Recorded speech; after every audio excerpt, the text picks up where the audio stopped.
Welcome to this month's edition of Focus on Health. I'm your host, Dr. Barbara Brookmeyer, and today we'll be talking about colorectal cancer screening. And my special guest is Jody Rudy, a nurse with the Frederick County Health Department. Jody, welcome. Thank you for joining us. Thank you for having me. Well, let's start off with how big of an issue is colon cancer? Well, it's the second leading cause of colon cancer deaths in the U.S. and in Maryland, so it's really a significant problem and a concern. There's about 43,000 people in the U.S. that are diagnosed with colon cancer, and about 1,000 of those, 950-ish, die of colon cancer. And so in Maryland, we have about 2,500 people. In 2012, 2,500 people were diagnosed with colon cancer, and about 950 of those died of it.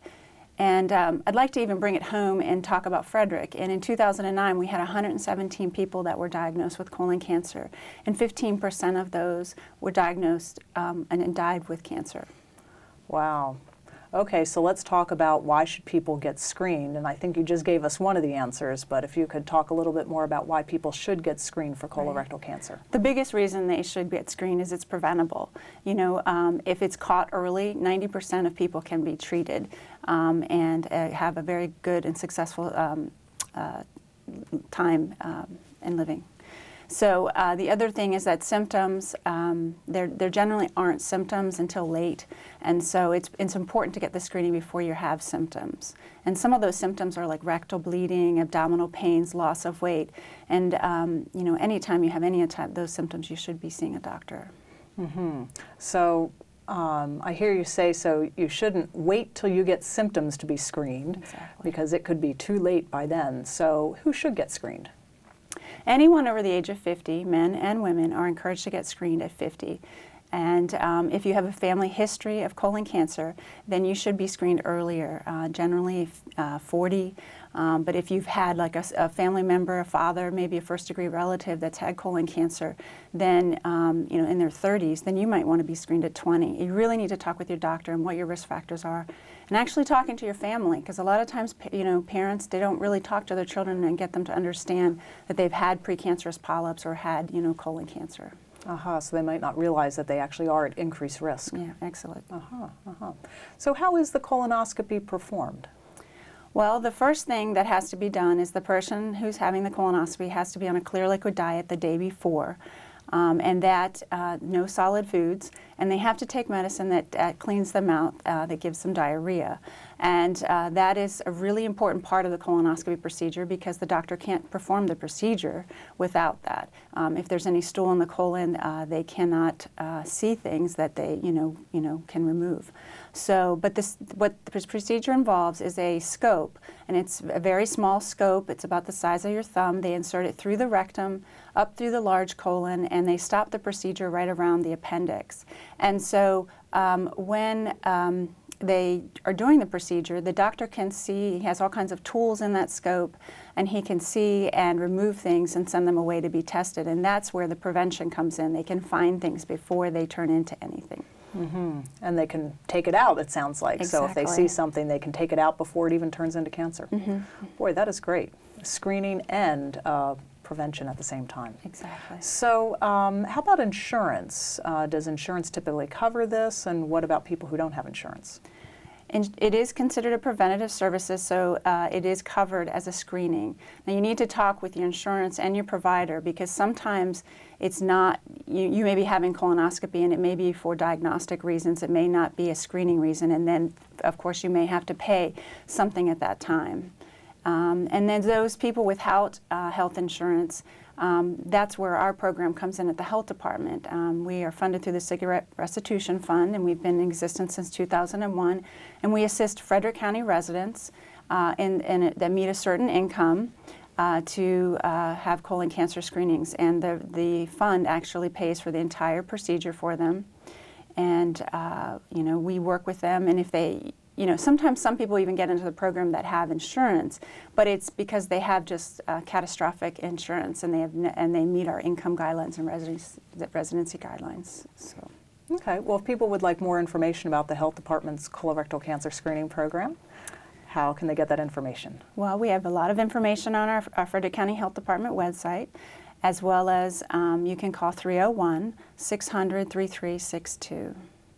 Okay, and I heard you talk a lot about prevention, so is there anything else that you'd like to say about things that people can do now to prevent or reduce their risk of developing colorectal cancer? Absolutely. Besides the screening, one of the most important parts of screening, but it's the same message that most of us have heard over and over, and healthy lifestyle, healthy body weight, physical activity, not smoking, those kinds of things, healthy eating can help really decrease your chances of colon cancer in the future. Well, Jody, thank you so much for being our guest today and for giving us really important messages about what people can do to prevent their risk of developing colorectal cancer and to detect it early if they do develop it. Thank you very much. Thanks for having me. And now please stay tuned for this month's Medical Myth.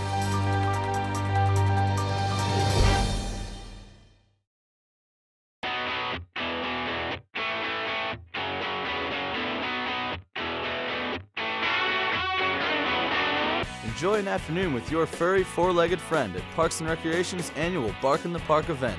Your pooch will have an opportunity to run free in one of our off-leash areas, test and sharpen their skills on the agility course, and participate in doggy contests. Bark in the Park also provides great opportunities for families to adopt a dog, learn different training techniques, and sample dog-related products. With live demonstrations throughout the day, the event is sure to be a doggone good time. Pre-registration is encouraged, so visit recreator.com for more information. Through a new Frederick County program called Power Saver Retrofits, you could receive up to $1,600 worth of energy efficiency improvements from a professional contractor for a cost share of just $400. First come, first served, limited time offer. Funded projects include air sealing, insulation, duct sealing, caulking, weather stripping, light bulb upgrades, and more. Qualifying homes are located in Frederick County, free of unvented combustion appliances, and 2,600 square feet or less of conditioned space. Visit www.frederickcountymd.gov/greenhomes or call 301-600-1306 to get an application or learn more. Looking to get fit this winter? Sign up for some of our fitness classes that will fit you best. Our classes range from Adult Active Yoga, Mighty Fit Yoga, Cardio Sculpting Party, Power Yoga, Mighty Fit Pilates, Sharqui and Total Body Fit, Yoga Mind, Body and Spirit, Sula's Hoop Body Sculpt Class, or Walking Fitness Club. For more information, go to recreator.com.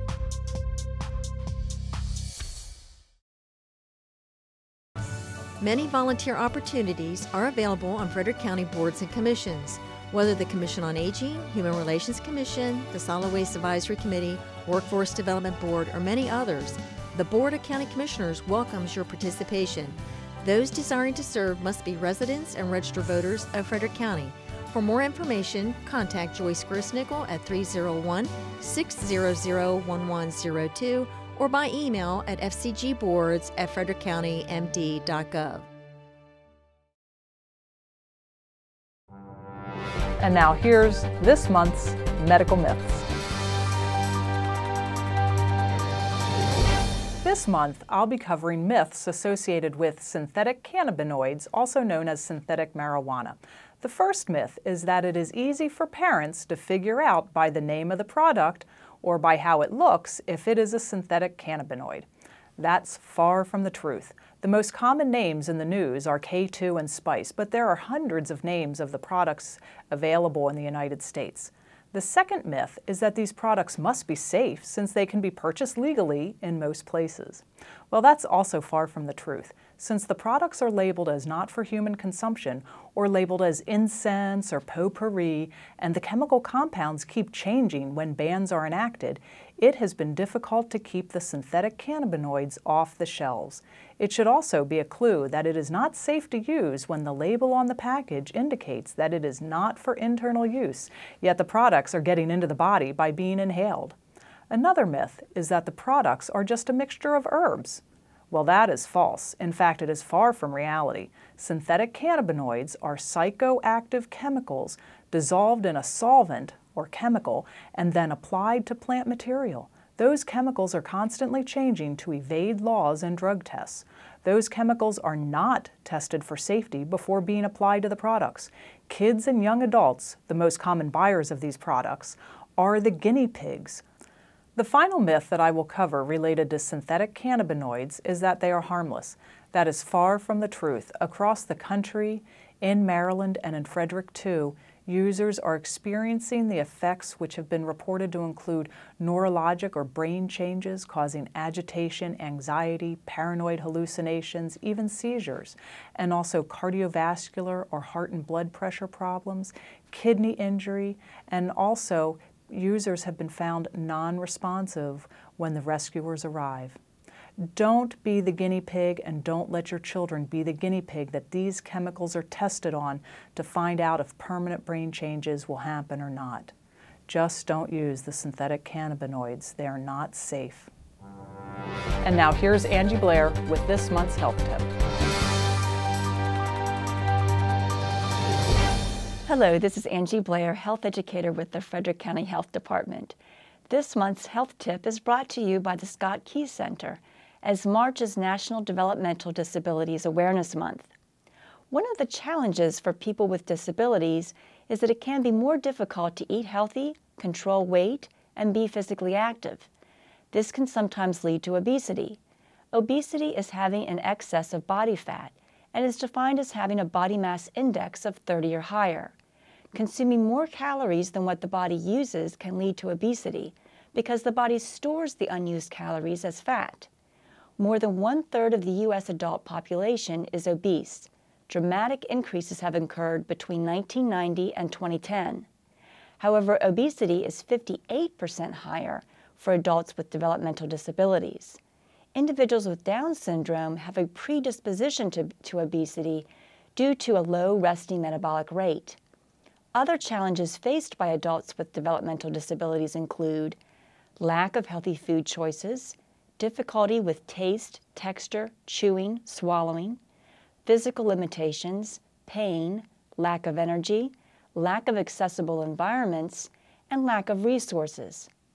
The Scott Key Center is a county agency and a division within the Frederick County Health Department that serves adults with developmental disabilities through a vocational day program.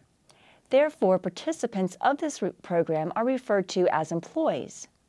As part of a worksite wellness initiative, the Scott Key Center is taking measures to help both staff and employees improve their quality of life. Steps have been taken to offer healthier food options. Lunches served now include more fruits and vegetables and less prepackaged foods. Educational classes are offered to help employees in selecting healthier foods. As an organization, Scott Key is working towards increasing opportunities for staff and employees to be more physically active. Scott Key is also promoting the importance of drinking water instead of beverages with empty calories such as soda and juice. A diet rich in fruits and vegetables, as well as 30 minutes of physical activity per day, is important and can help limit weight gain and obesity. Obesity can cause secondary health issues and concerns. By knowing and addressing the risks associated with obesity, you can better manage or avoid some of these common health-related problems, such as diabetes, heart disease, certain cancers, stroke, and sleep apnea.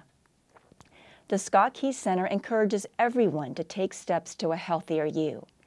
Be evaluated by a medical professional to see what diet and physical exercise might be right for you. Thank you for tuning in to this month's Health Tip. And thank you for joining us for this month's edition of Focus on Health. Please join us next month.